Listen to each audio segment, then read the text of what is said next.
कि नहीं आया?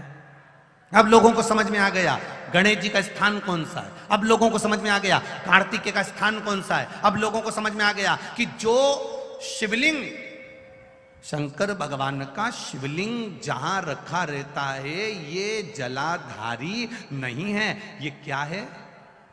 माता पार्वती जी का हस्त कमल है। तो लोगों को समझ में आ गया कि ये जलाधारी नहीं है, ये माता पार्वती जी का हस्त कमल है।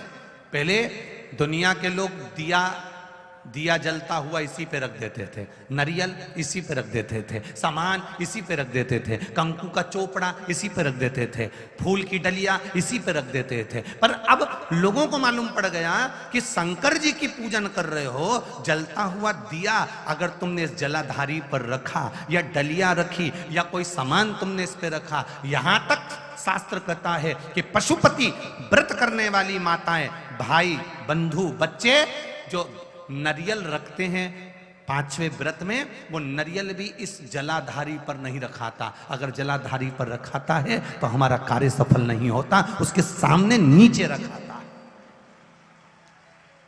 पशुपति व्रत करने के बाद भी कई लोग ऐसे होते हैं 11 रुपए नरियल लिए और इस जलाधारी पर इस जो शिवलिंग रखा है और जो जलाधारी है जलाधारी पर उन्होंने नरियल के समय ना, आप पूरे परिवार की पूजन कर रही हो। ये पार्वती जी है, यहाँ गणेश जी, यहाँ कार्तिकेय, बीच में अशोक सुंदरी, ऊपर से जो बूंद बूंद जल गिर रहा है वो जया, विषहरा, सामरीवारी, दौतली, देव, शंकर जी की 5 लड़कियां हैं। तुम्हें ज्ञात हो गया कि ये शिवलिंग है तो तुम